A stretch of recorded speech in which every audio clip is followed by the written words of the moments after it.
Hi, I'm Lara, and this is Tropetrinitytrilogy, and today I will be reviewing Just Stab Me Now by Bearup.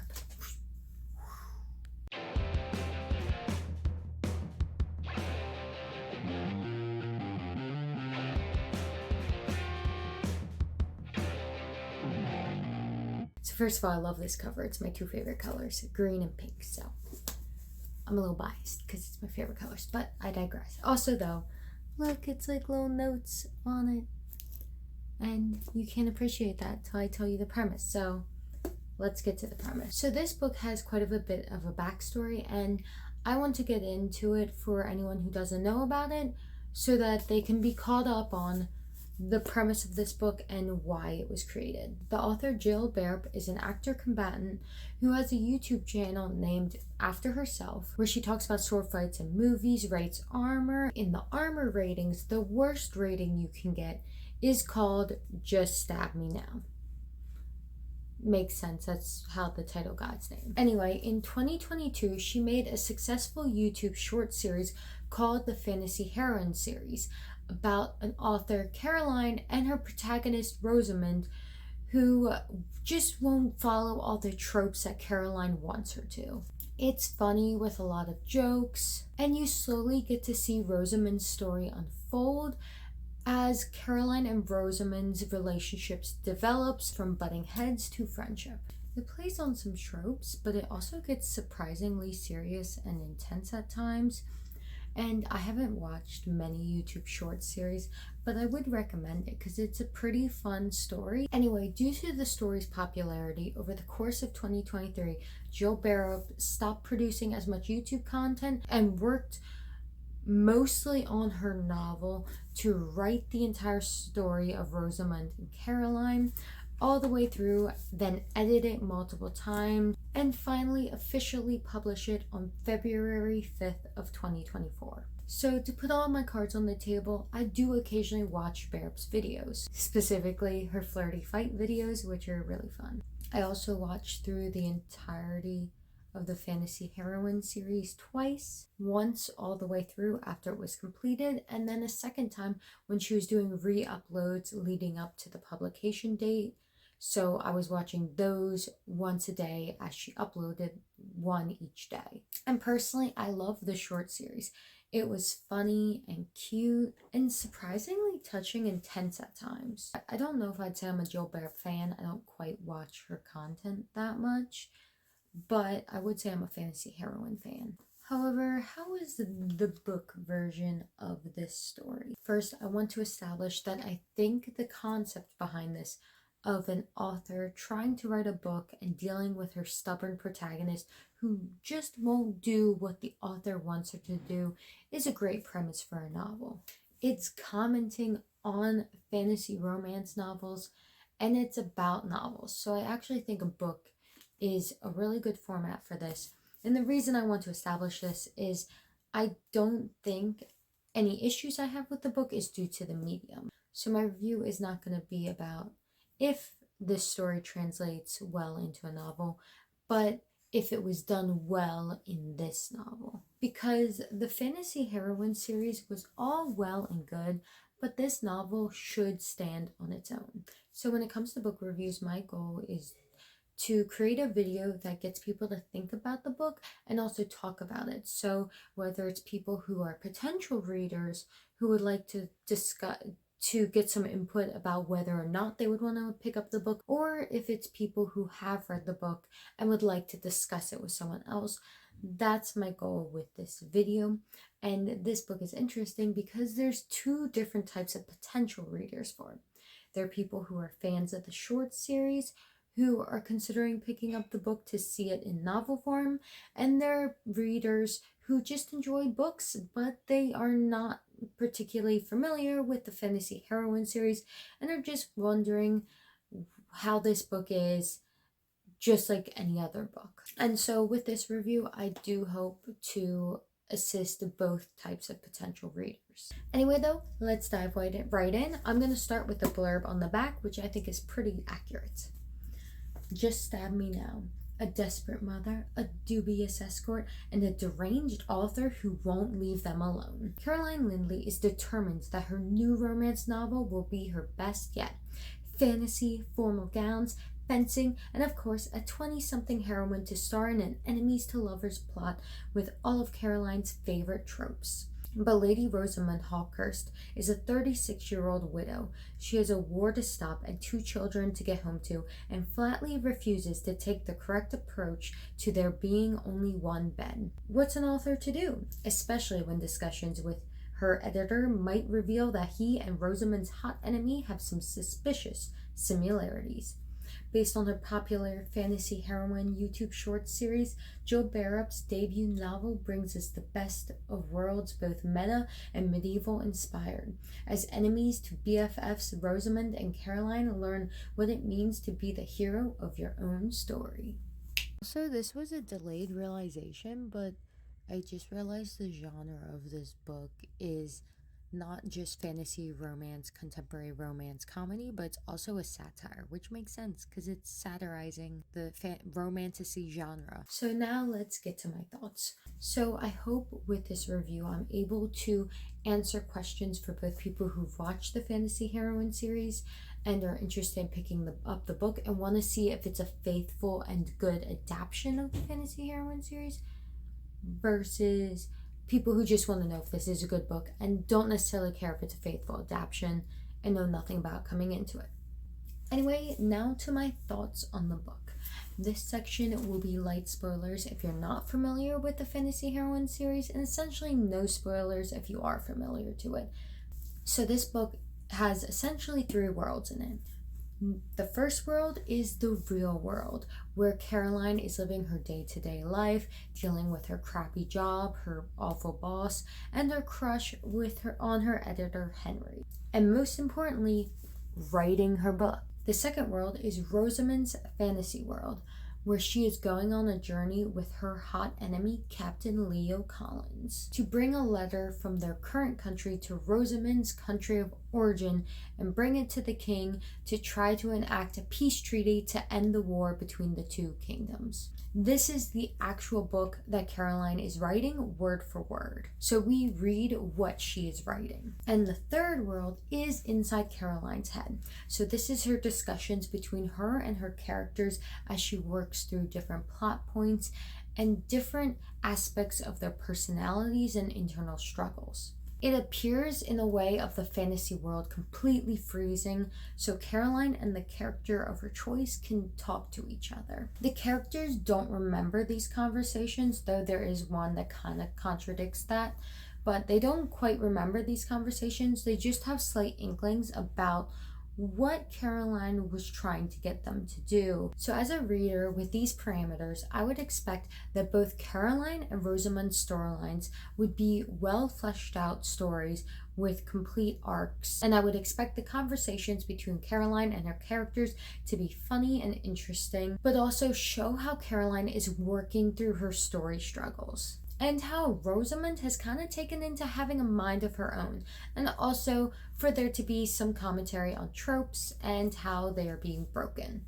And I would also want to get to experience that enemies to BFFs relationship arc between the 2 of them. This is a lot to balance, and on top of that, it's not just Caroline and Rosamund have point of views, but also the characters in the fantasy novel, Captain Leo Collins, Rosamund's love interest, and Robin, Rosamund's childhood friend.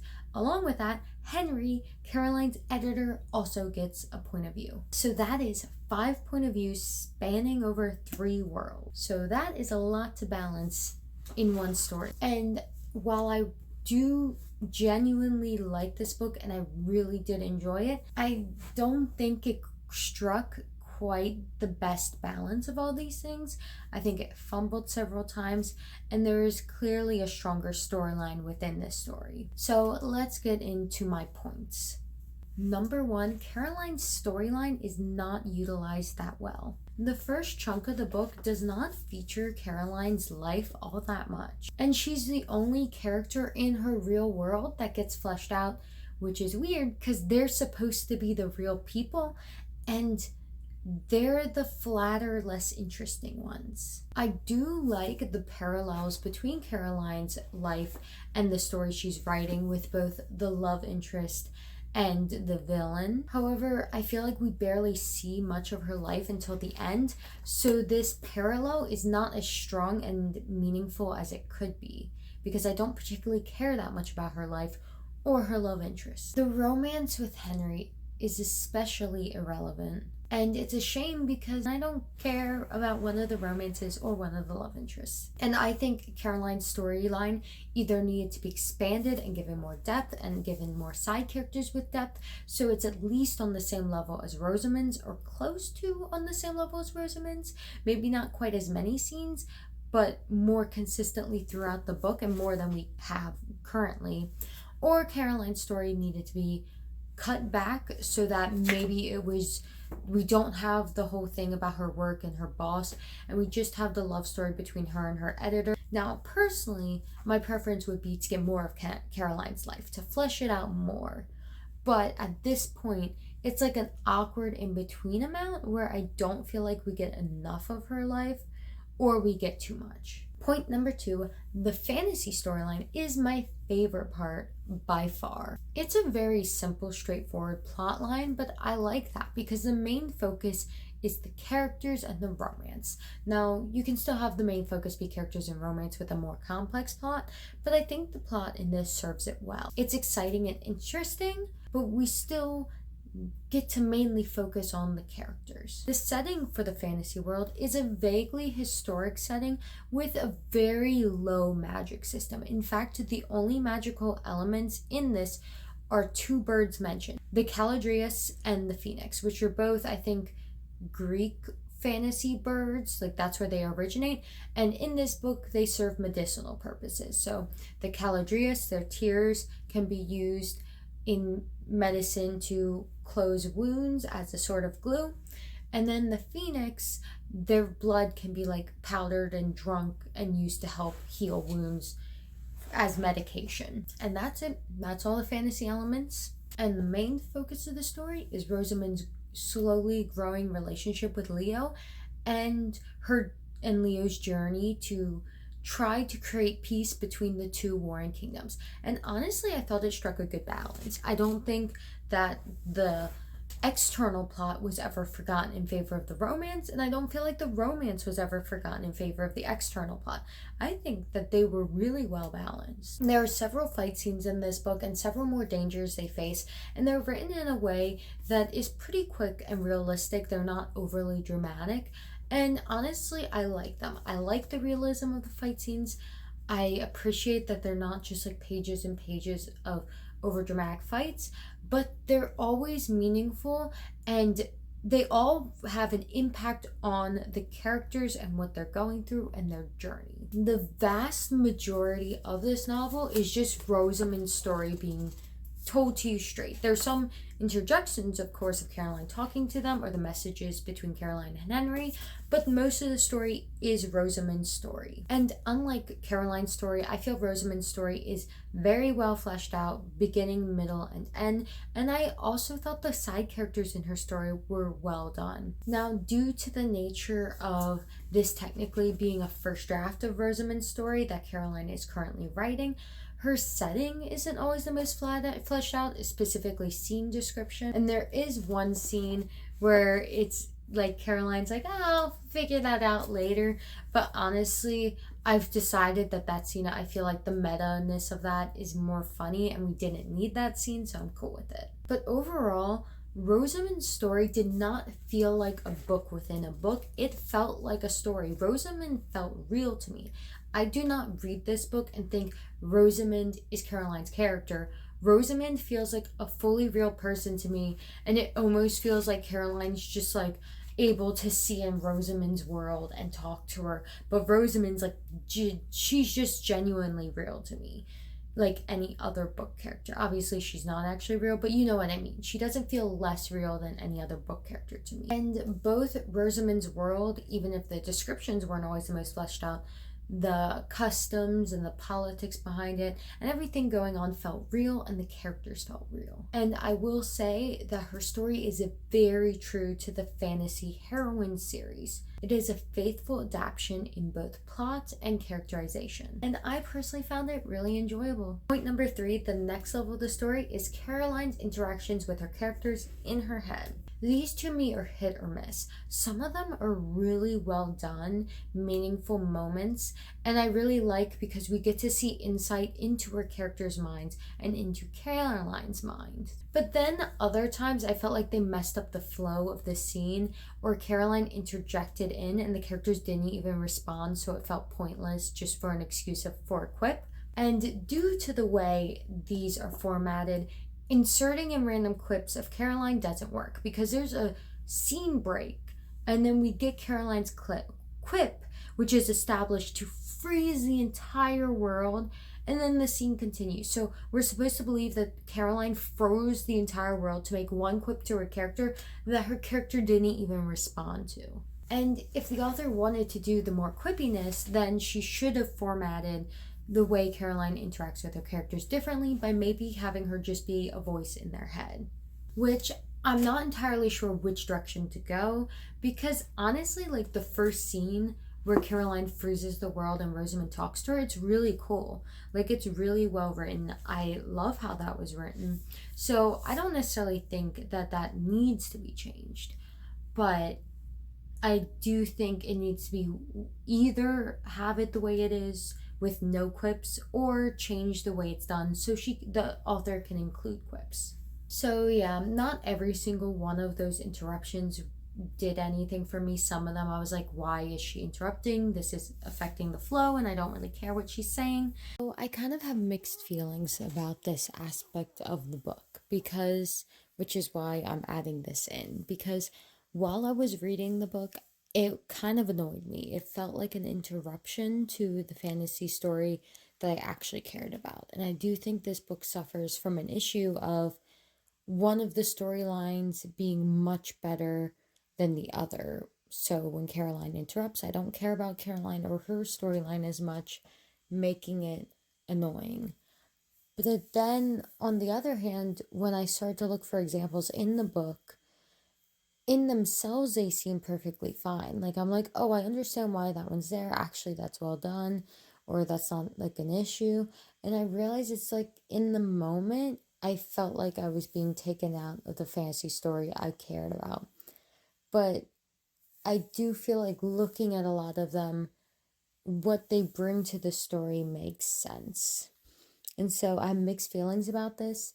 It is what the book promises, so it's kind of like what you come for, I guess. But part of me, while reading the book, had wished I had just gotten the straight fantasy story. So yeah, I had mixed feelings on this. It's very hit or miss, and that's why I had to add this in afterwards, because I felt like I didn't articulate this well.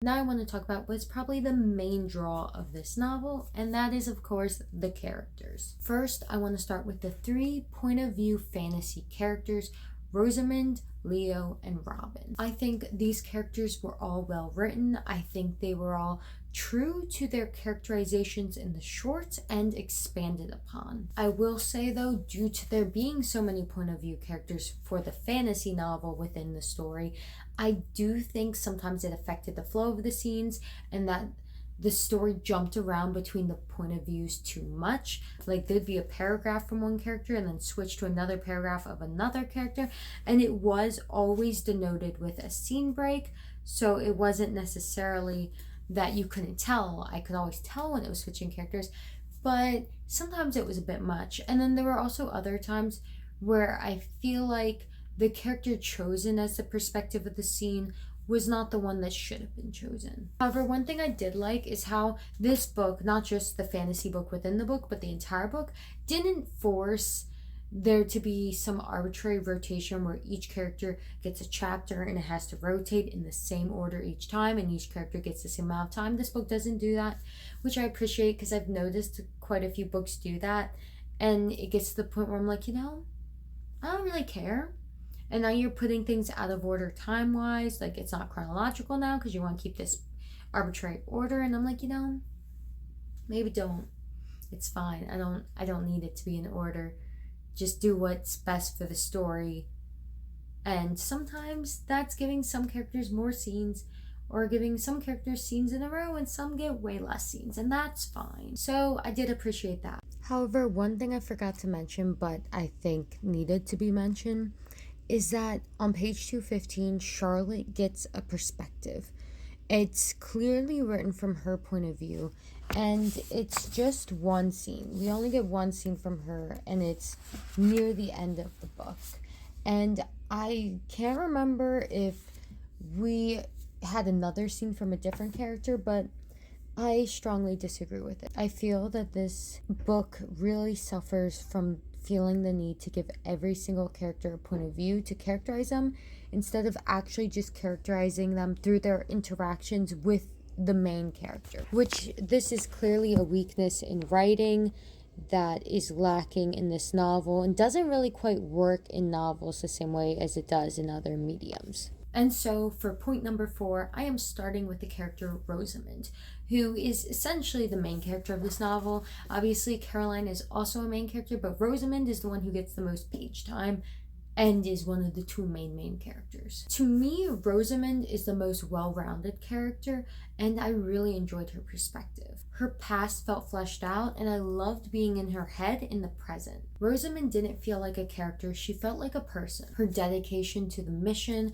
her love of her children, her love and grief of her deceased husband Hugo, and her hesitation at finding new love with Leo, and her love slowly growing for him without her realizing that she was falling in love with him. It felt so organic to her character and to the story. On top of that, her romance with Leo felt really genuine. It didn't feel tropey at all. And don't get me wrong, I can love a good trope, but when I'm reading a book, I don't want it to feel like tropes are being used. After the fact, I can look at a book and be like, oh yes, that was a trope, and I like those. Maybe I'll like that aspect in another book, but I don't want a book to feel tropey. And this romance felt so real, and I really appreciated that. It wasn't over-exaggerated or campy. It was subtle and believable. It was a nice sort of slow burn, especially on Rosamund's part, because hers was slower. And the book's not too long, so it's not the slowest of them. But it was a nice, natural feeling one. And it made sense that she would have trepidations due to grieving her dead husband. Number 5, speaking of Leo, let's talk. I also really liked Leo. I liked being in his head. He had such like a cute personality. He was kind of shy and unsure when it came to certain high society things, but he also was a good person, and I really liked being in his head and getting to know what he was thinking. And I don't always feel that way about love interest, because Rosamund's the main character of the story, definitely. But I don't always feel that way about giving love interest point of views. Sometimes it's like, do they really both need point of views? I feel like sometimes it's done in a way that it's easier to write a character by just being in their head and telling who they are. And it's much more difficult to develop a relationship when you only get one perspective and you learn about the character through the relationship. But in this case, I did enjoy Leo's perspective enough that I feel it was a good decision to give him perspective. Especially because he's like the quiet guy, but instead of being angsty on the inside, he's just genuinely a quiet person and also not always sure about what to say and doesn't want to deal with it. And he was kind of adorable with certain situations, especially with meeting Rosamund's children. Also, one of my favorite times that Caroline interrupts a scene is to speak with him. I feel like that scene was a good exploration of kind of an unhealthy romance trope that is very common and liked. And it wasn't necessarily done in a preachy way to shame people who like reading that, but I think it also made Caroline think about her characters more as people and less as tropes. And I also think it made you think about like what type of man would behave in that certain way and what type of man Leo is. And number 6, Robin is the funny friend character. So Robin wasn't a particularly complex character, but I enjoyed him. It was nice to have an extroverted character who could get other characters to talk about their feelings and deal with what they were going through. He balanced out Rosamund and Leo, who were both quiet and also sucked at talking out feelings. It's kind of funny because even though Robin would usually be the immature one because of his goofiness, he's actually pretty emotionally mature. He specifically helps Leo and Charlotte, who is Rosamund's daughter. I also liked the meta aspect of Robin. So Robin's character is one of Caroline's original characters that she had originally created for another storyline. And this past of his, which is not intended to be in this novel, ends up affecting how he's written because Caroline's trying to force him to be something different, but she can't. His character is who he is, and she can put him in a different world, but she can't change his essence. So I thought that meta-ness was kind of funny because, of course, the whole point of this book is that it is an author writing her story, so there's got to be some meta stuff, and I thought it was well done with Robin. Also, there is one thing brought up near the end about that gives Robin a bit depth about why he acts the way he does, and I appreciated that. So yeah, I liked Robin's character. I liked the meta aspects, how his past storyline is bleeding into this current story, and yeah, I liked him. Number 7, let's talk about the side characters in the fantasy part of the novel. One thing I think this novel does really well in the fantasy sections is making side characters likable and or interesting in a short period of time. For example, Rosamund's 2 kids, Charlotte and Edmund, are not introduced until pretty far into the novel. For example, Rosamund's 2 kids, Charlotte and Edmund, are not introduced on the page in the novel until pretty far in. It's over halfway through the novel when they finally come on the page. And normally I feel like characters like that, you don't really get to care about them. And I find especially with children characters, they tend to be more so a prop. They're a prop to make another character look good, they're a prop to look cute, and they aren't fully fleshed out as real people. This book does a really good job with the children characters. They have to deal with their mother and the death of their father and this new man coming into their life, and it's really well done, and it respects the characters. It respects what they're going through as children. Their feelings are never dismissed. They're taken seriously, and I think the book did an excellent job with them especially. And another character that gets a small snippet in the book that I thought was really well done is Rosamund's deceased husband, Hugo. So we get a scene in this book that is like a flashback and a dream of Rosamund dreaming about when they first met. And it's super cute and wholesome and sweet. You know, it's just like how they met, and I like it. It was cute. And it helps you empathize with Rosamund to see, like, yeah, he was a good guy. They loved each other, and it's a tragedy that he died. And I think that's nice that the book isn't like, oh, her past husband wasn't that great, but this new guy, he's better. No, his character is treated with respect and love. And I really liked that scene. I thought it was very cute and wholesome, except for the fact that he's dead now, so it was kind of sad at the end, but I liked it. And I think it demonstrates that Joe Bearup can get me to like a character in a pretty short period of time, which makes sense because it started as a YouTube short series, which is way shorter than this. Number 8. Let's move on to the real world story of Caroline. Due to the limited amount of time we spend in her world, I'm not as attached to her journey. Caroline's struggles are pretty average. She has a crappy boss. She hates her job, though she used to like it before her crappy boss came and ruined everything.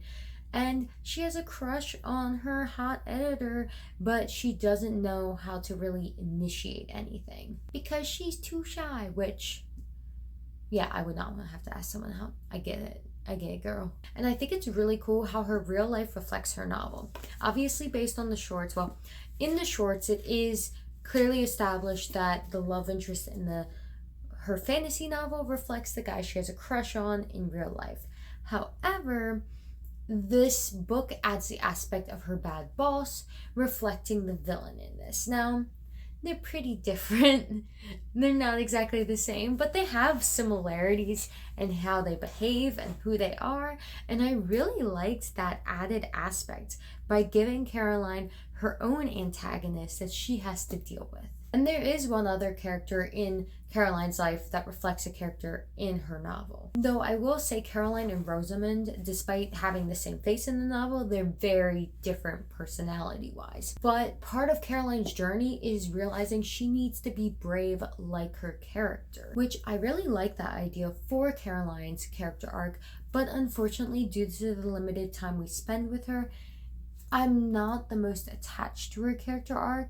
And I feel like it would have been more impactful if we got to spend more time with her. And there's a little thing about Caroline, like learning to appreciate those around her because she kind of isolates herself.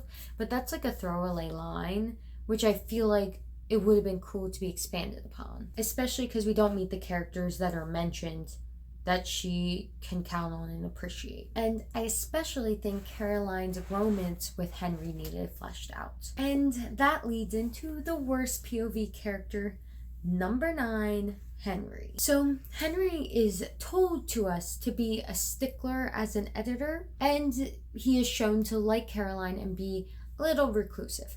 However, these kind of feel a bit like informed traits, or at least the way they're shown is not the most interesting. Now, this book only needed 2 point of views. It needed Caroline's point of view and it needed Rosamund's. I do not mind Leo's. I think Leo's is the next most important. And then Robin's can be fun at times. One time it was annoying, but it can be fun, but it's not needed. Henry's point of view, though, I actively do not think should have been in the book. So the thing about Henry's point of view is it's kind of the outlier. So Caroline is the author, and then all 3 of her characters are in her head. So them getting point of views is actually still Caroline's point of view. So we have 4 point of views that are all actually 1 point of view if you really think about it, like technically. And then we have 1 other point of view that's completely unrelated. And on top of that, all we learn from Henry's point of view is that he has a crush on Caroline and that he's in a similar living situation with her as her, in that he rents a house with a bunch of strangers who he doesn't quite like. They're not his friends. Like, they don't hate each other, but they're kind of like chaotic, and he just deals with it. And Caroline's in a similar situation as that. However, those did not justify giving him a point of view, especially because it's not utilized much throughout the book. And I think this reflects something I said earlier in this review, in that I think the romance between Caroline and Henry would have been better if we actually got to see the romance grow as they got to know each other, and we got to see them interact more, and her be like, is he flirting with me or is he not? Instead of just being informed, he likes her from his point of view and she likes him from her point of view. And I feel this reflects the issue of when you give a bunch of characters point of views, so you don't actually have to develop relationships, so you can just be in their head and tell the reader directly, this is what this person's thing is, this is what this person's thing is. And I think especially with Henry, it was detrimental because the only way we would know he liked her was from his point of view.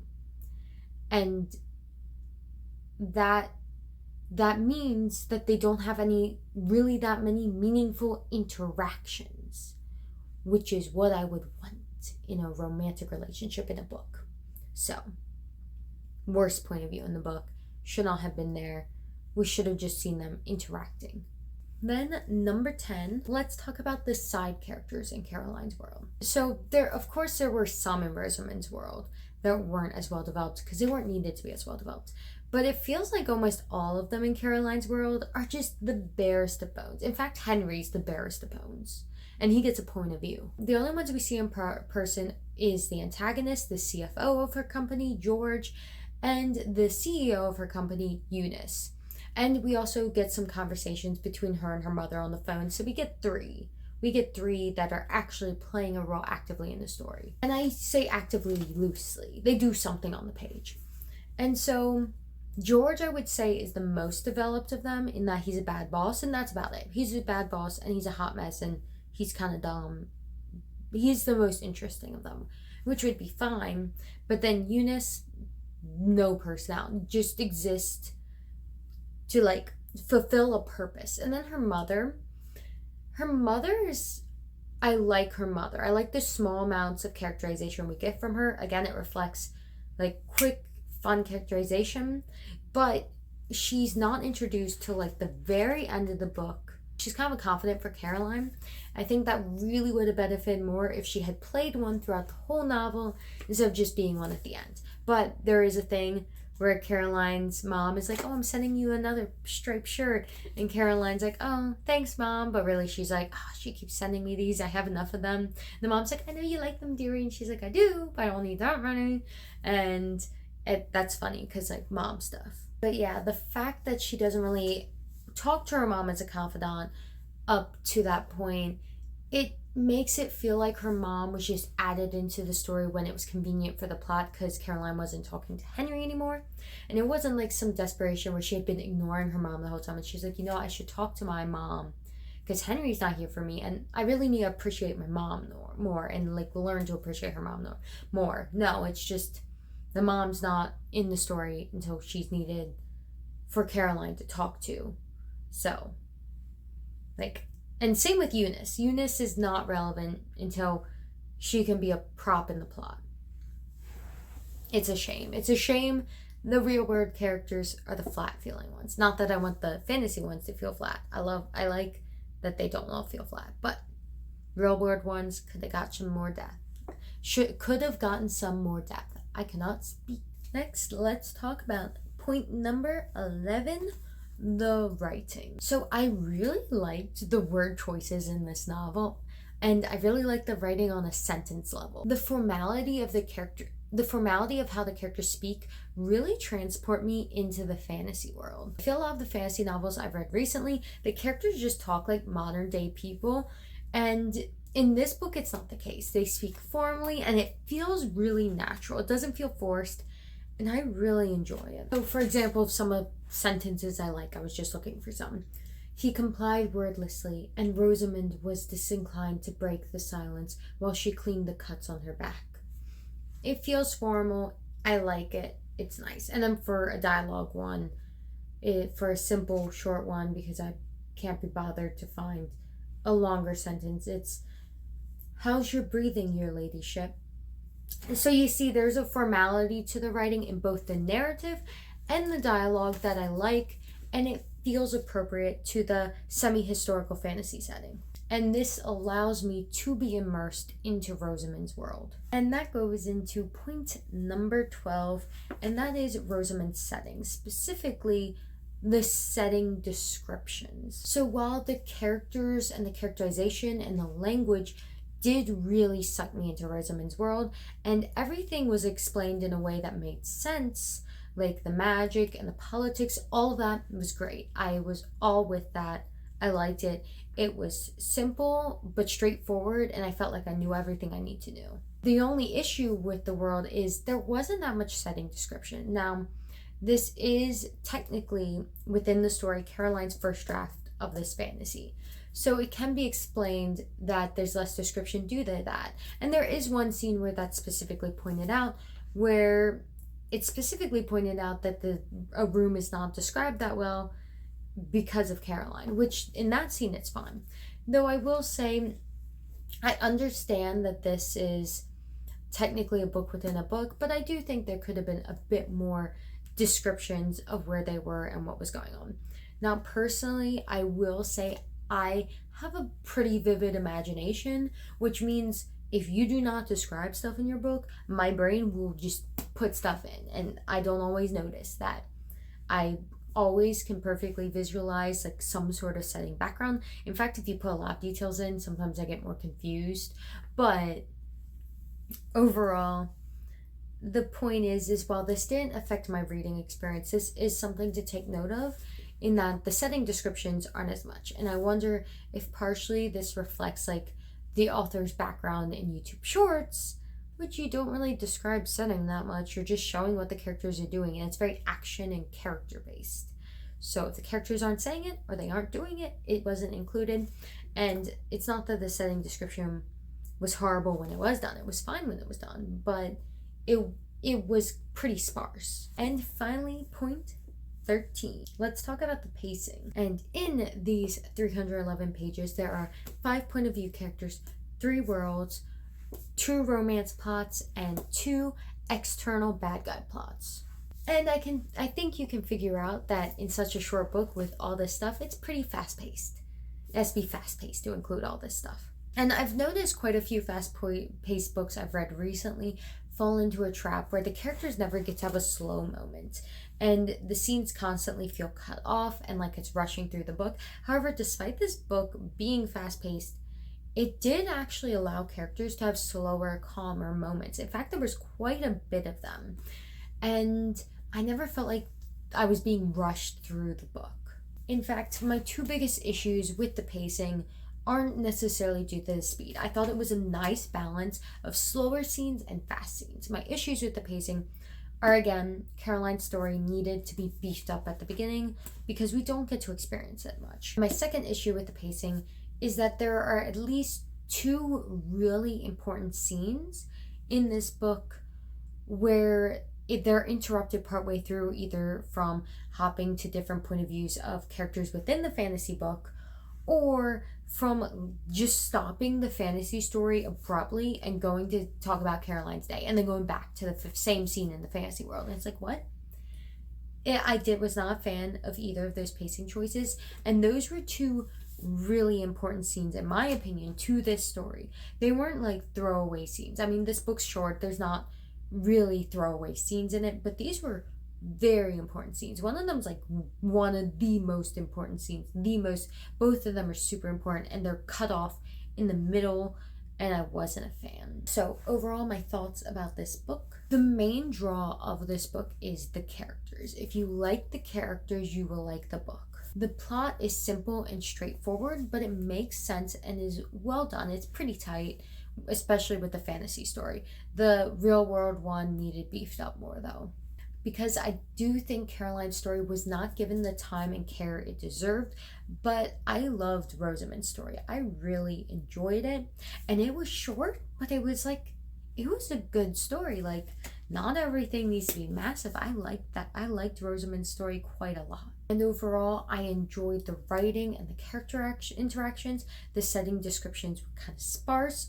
so if that bothers you, this wouldn't be the book for you. But for me, I enjoyed everything else so much that I was fine with it. So if you are a fan of the original fantasy heroine shorts, I would highly recommend this book. It is very true to all the characters, but fleshes them out more. Especially because I felt like in the short series, the main characters with the most depth were Rosamund and Caroline, and everyone else was not too detailed. But in this book, quite a few more characters. Leo, Robin, we get to see a lot more of them, and Rosamund's children, they are all well fleshed out, and I really enjoyed getting to see more of her world and more of the people that are in her life. I really felt like I got to know them. This story is very true to the plot of the fantasy heroine series.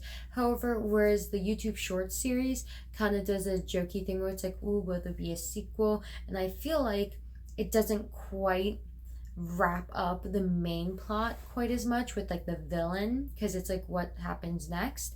This book wraps everything up, so you'll get a satisfying conclusion to the fantasy heroine series. Not that the fantasy heroine series didn't wrap up, it wrapped up well and like it was done, but I think this one is even more satisfying tied up story, and I like that about it. And overall, this was a pretty spot on adaptation. Now let's talk about if you are not a fan of the fantasy heroine series, and by that I mean someone who hasn't seen it. If you hate the fantasy heroine series, you probably won't like this book. It's a faithful adaptation. But I mean people who like haven't seen the series, but you're curious about the book because of the concept or just the book itself. And to that, I would say it really depends. I would say if you've been watching the video this whole time, it really depends on how you feel about what I said, if you're still interested. I personally enjoyed this, but I did like the fantasy heroine series. And I would say if you prefer character-driven stories, you're more likely to like this. If you hate character-driven stories and want like complex, intense plots, this is not for you. But depending on what your thoughts are of what I said previously, you may or may not want to pick it up. However, despite all the critiques I gave, I really enjoyed this book. It was a fun, quick read that added depth to a storyline and characters I was already invested in. And I would say overall, Caroline's story was fine. I liked what it was going for, but it was too sparse for my liking. But Rosamund's story, I loved Rosamund's story. Like, Rosamund's story made up for the lack of Caroline's story. Well, it didn't like make up for it.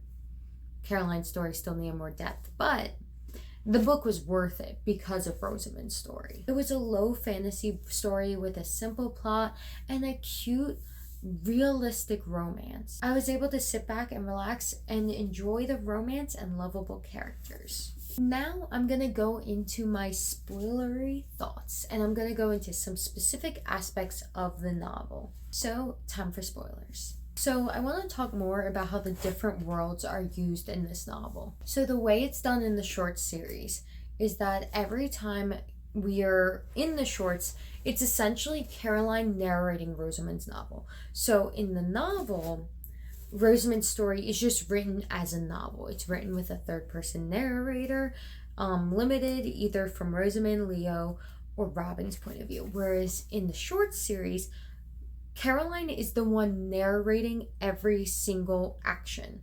So Rosamund will speak for herself, but if she does something, it's Caroline narrating. So in the short series, there is this constant presence of Caroline being there that is not in the book. And so when Caroline comments on something and talks to Rosamund, it's seamlessly integrated, allowing for these quippy moments that don't quite work in the book as well, due to the fact that the entire world freezes every time Caroline directly talks to her characters. However, I will say the first time Caroline talks to Rosamund and the world freezes is done in a really cool way that I personally really enjoyed. And I want to read some of it to you because I think it's cool and I want to share that with you. So this is starting with Rosamund's world. She hauled herself into a sitting position, too agitated to stay still. And where did I put my green knife? Scene break. Sudden, absolute silence fell, the normal noises of the palace abruptly cutting off. Rosamund jumped to her feet and ran to the window. Outside, everything had frozen in place. The queen's pet phoenix perched on a flagpole in the courtyard, golden tail feathers glittering. Guards clad in blue and gold paused mid-step.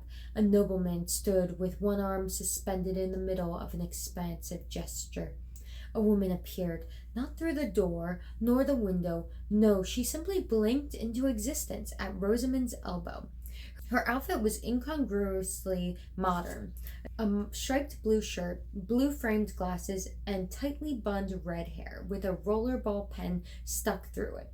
She and Rosamund were otherwise almost identical, and as the second woman appeared, the truth of the matter dropped into Rosamund's brain like a stone into a pond. I'm the main character in this woman's story. And her author looked peeved. Lady Rosamund Hawkhurst, Caroline said testily, you really need to calm down.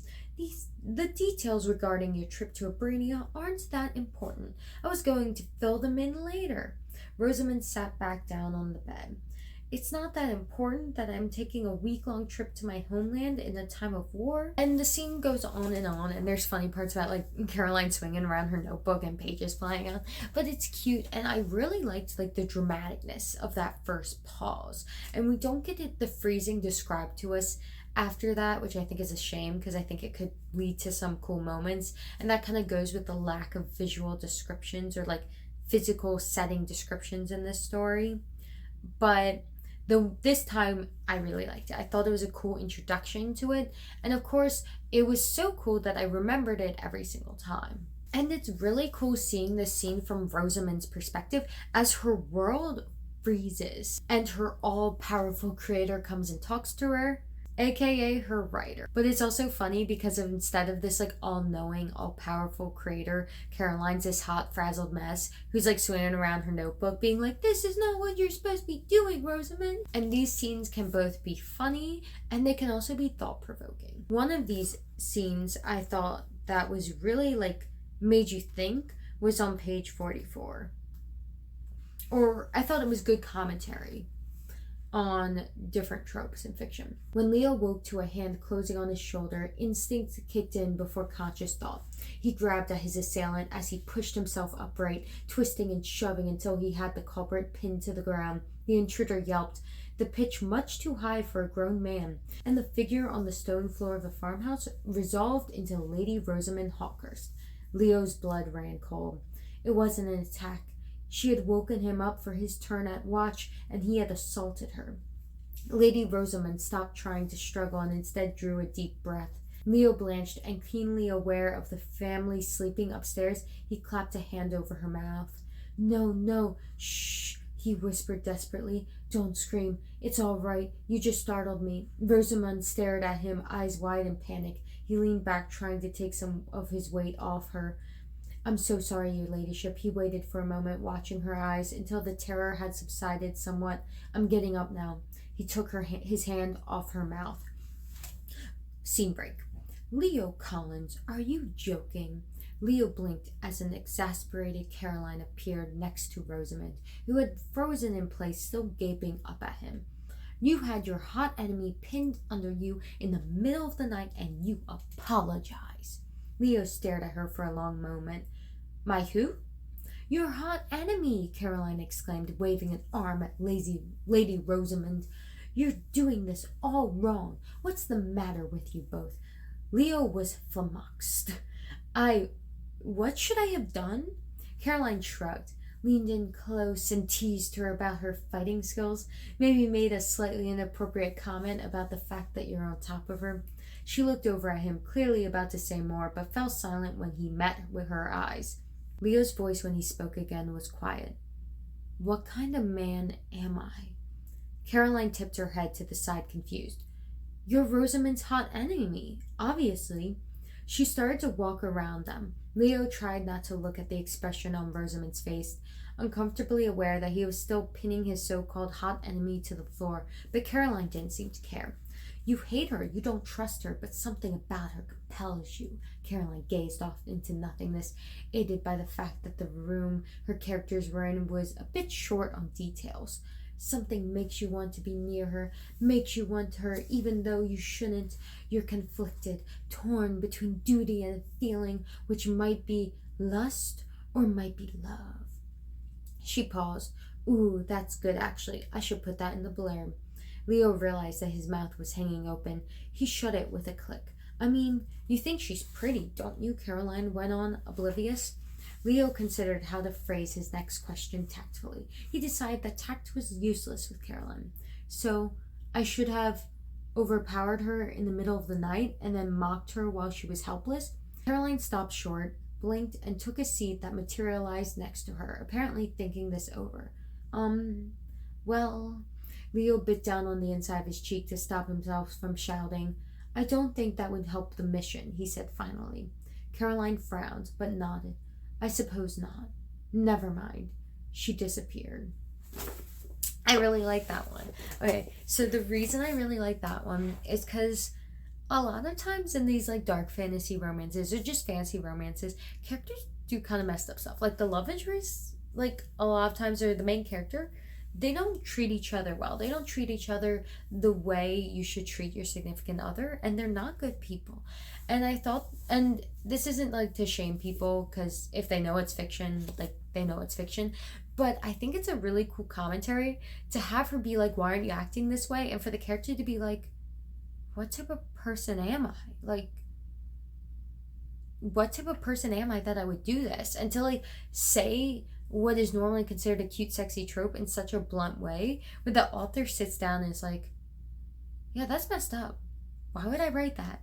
And I think it's cool, and I think it also reflects how this book is trying to write a more healthy romance between two healthy, reasonable people who aren't freaking awful. And I think that is a really good use of Caroline's interjections. I really like that. And in this case, by having the dramatic freezing of the world, Leo and Caroline is able to have this full conversation while Rosamund's still pinned, because he can't get off of her and she's frozen. So again, I think that's really interesting.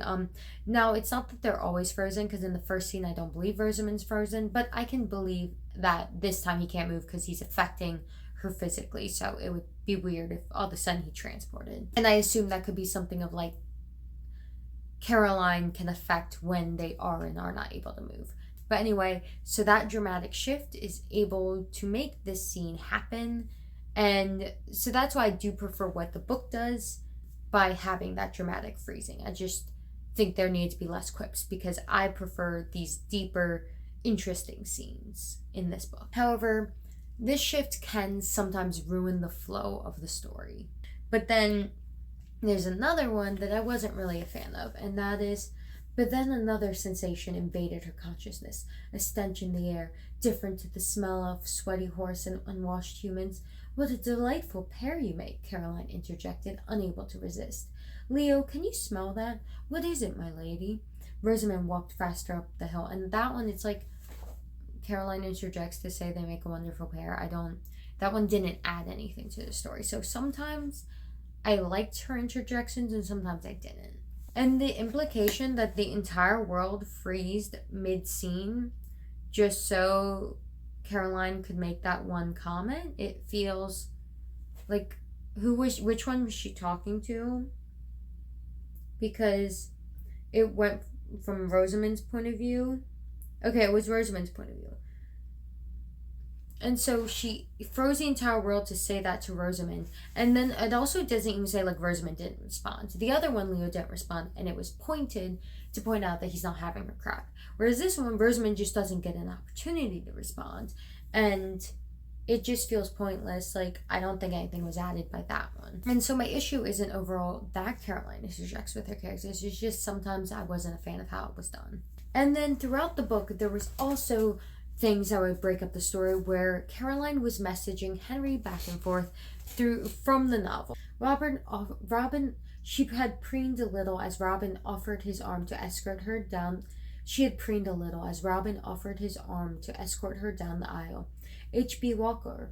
Are all your minor characters' names lifted straight from children's stories? C.S. Lindley. I respectfully decline to answer that question. Are those laugh out loud hilarious? No. But it's not Caroline freezing the world to say something to the character who doesn't respond. It is Caroline and her editor Henry having a conversation about what is written. It also demonstrates how he is acting as her editor, even if those two examples he wasn't giving much editing advice. To be honest, he doesn't give that much editing advice throughout the whole book because it's essentially actually a finished book. But it demonstrates their relationship, and it also shows like their back and forth with each other. And there's one section on page 136 where I had mixed feelings about it originally, but I decided that I was fine with it. And that is a scene where essentially, since it's a first draft, it just doesn't get written. And that is, and wasn't that Rosie's little sister in a nutshell? Robin grinned in anticipation. Time for a daring escape. H.B. Walker. Are we going to get the details of the daring escape? C.S. Lindley. Maybe in the next draft. H.B. Walker. Looking forward to it. Smiling face. So at first I was like, oh, that seems like a lame excuse not to write the daring escape.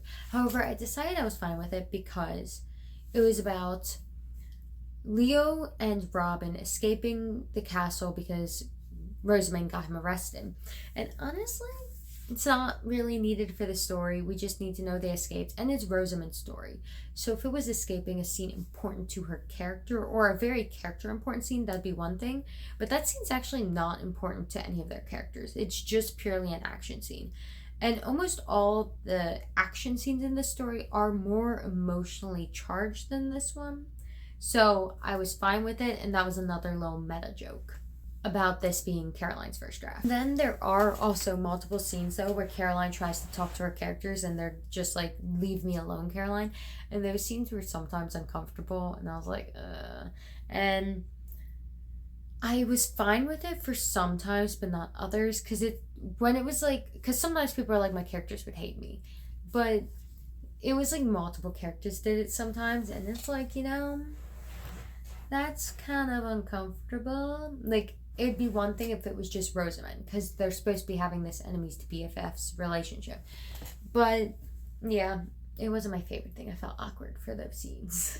And finally though, the two biggest critiques I have are there are two very important scenes that are broken up in a way that negatively affects the flow of the scene. So the first scene is Rosamund and Leo's wedding, which is like the emotional crux of their relationship, or one of the emotional cruxes of their relationship.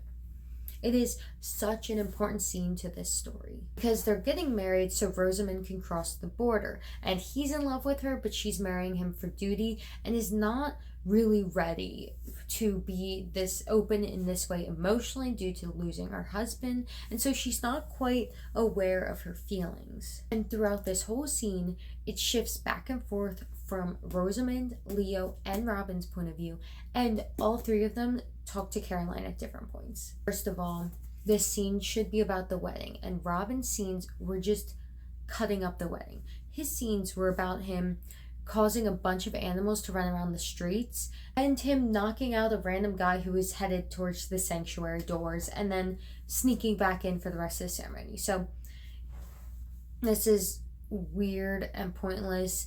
Like, the conversation he has with Caroline is that he's trying to prevent her from interrupting the wedding. But I feel like up to that point, it's weird because it comes across him knocking out the guy and causing the diversion is they're worried assassin will stop the wedding.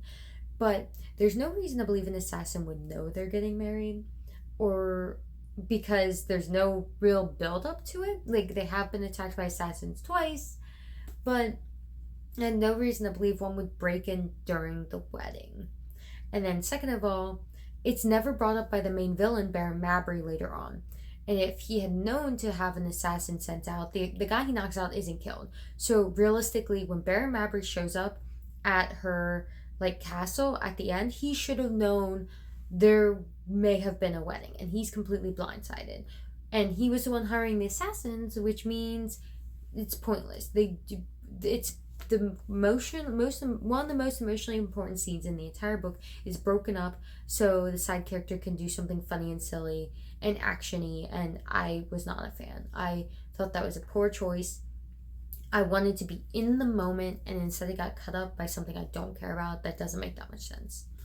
The second point about this scene, I have some mixed feelings about. So I feel like a lot of times it is a crutch to jump between different point of views of characters to show what they're feeling, instead of letting us experience it fully through one character and get to see the other character through the other character's eyes. This book jumps back and forth, so we know what's going on in each of their heads. However, I actually really enjoyed how it was done.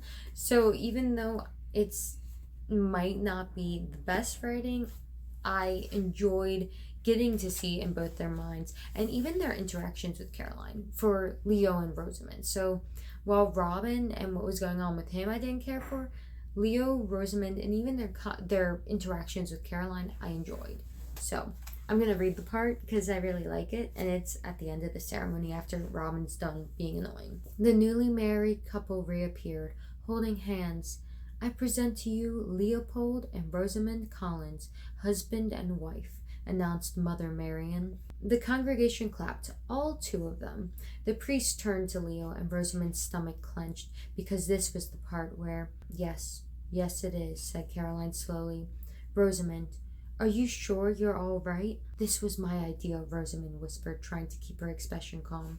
It's fine. Leo looked at his wife. His wife read the determination in her face and hated it.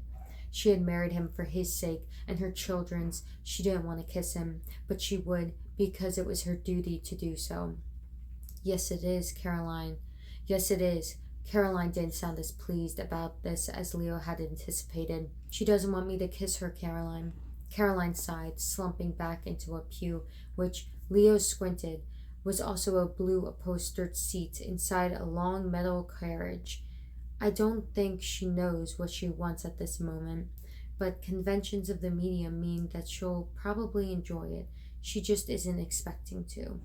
Not good enough. Leo ignored the priest and focused on holding Rosamund's gaze. Their hands were still intertwined. Slowly, as gently as he could, never dropping eye contact, he raised her hand to his lips and kissed it. Rosamund, whose face had been pinched and pale, dropped her head and smiled in a way that made his heart pound in his ears. He might, Leo admitted to himself, be a tiny bit smitten. So I do like seeing her, Rosamund's hesitation and not really wanting to kiss Leo, and her talking to Caroline and being like, I will, it's my duty. And then Leo noticing and being like, I'm not going to kiss her just because she feels like she has to and she will. And he kisses the back of her hand, which creates this sense of relief and makes Rosamund smile, because he not only did make her do something she didn't want to do, he also understood her. And so, despite all the head hopping, I did like that scene. I do think it actually could just be done from Leo's point of view, since he could read her expression. We don't really need to be in her head. But it didn't ruin the scene for me. I liked it. I enjoyed that. I liked that cute little interaction of him noticing her and what she needed. And so my only real issue was Robin's interruption. The second really important scene, though, where I felt like the pacing, it was like cut up and it messed up the pacing, was when Rosamund finally gets back to her house and it's on fire. So I have a couple issues with the scene. One, it's from Leo's point of view. Rosamund has been wanting to go home and see her children this whole time. And we see it from Leo's perspective. She runs forward to the house. It's on fire. We don't get to feel what she's feeling because we're in his perspective. And when she goes to her children and talks to them, we don't even hear the conversation because he's standing back. This was such an emotionally important moment for Rosamund. It didn't seem that emotionally important for Leo. Yes, he got to her house with her, but it wasn't like a big thing he had been waiting for and leading up to this whole time. And so I thought it was a mistake to pick his perspective. I think that goes into it. There's so many perspectives and it's switching around so much, and I thought that was a poor choice to put it in his. The scene had just been in Rosamund's perspective, so I don't know if it was to try to give him perspective to mix it up, but I don't think it should have been in his. I think it should have been in Rosamund's. And second of all, they find the fire and start putting them out, and randomly it just cuts to Caroline's life, like at work. It's not about her writing the scene and being like, what, I don't know what I'm doing. It's just like completely different thing. And I think it's supposed to imply she was writing at work and had to stop, but I didn't like that. I think it negatively affected the pacing of the scene, and it was unnecessary to have Caroline pop in at that point. Finally, I want to talk about one scene I really like, and that is on page 64. We get a dream/memory of when Rosamund met her husband Hugo, her deceased husband Hugo. And it's really cute and sweet. They're at a ball for like people who are like graduating from her school, or not everyone's from her school. They're at a ball for young people and they're trying to marry everyone off to good matches. That's the point of the ball. And Rosamund goes behind a curtain to hide from the young Baron Mabry, who is trying to pursue her, and she finds Hugo also hiding from an eligible lady pursuing him. And they talk about different things, they talk about literature, and it's just a cute, wholesome scene. And they're both kind of like introverts and they could hit it off, and they end up being like, you know what? We should kiss and there'll be a scandal and we'll have to get married. So that's what they do. And it's just so cute and wholesome. And I think his character's not in the book. He's deceased. But I liked this added scene because we get to see why she loved him. We get to see when she met him and why they're together. And I really enjoyed that. I thought it demonstrated the author's ability to make characters likable in such a short period of time. And yeah, I thought it was cute and wholesome. But yeah, overall though, I liked the book. I thought it was a nice slow burn romance. I liked how we got some like falling action. A lot of times books, there'll be like the big action and it just ends. This one, everything's solved, and then we get some scenes of Rosamund and Leo after the kids gone to school, and we see Rosamund slowly realizing that she loves him, and we see them finally like be an actual couple, not just legally married. But yeah, this was a nice, cute, wholesome read. I really liked it. And yeah, anyway, that's all I have to say about this book right now. Please let me know all your thoughts down below. Have you read this? Are you thinking of reading it? If you have read it, did you like it? Did you watch the shorts? Did you like the shorts? Or did you read the book and you didn't like the book? I'm saying all these questions in a weird order that doesn't make sense, but you know what I mean. Answer the questions, tell me your thoughts down below. Oh, and do you want to read this book? And if you have read the book, do you agree or disagree with my points? Again, more questions in a bizarre order that doesn't make sense. Anyway though, Thank you for watching. Please let me know all your thoughts down below, and I'll see you later.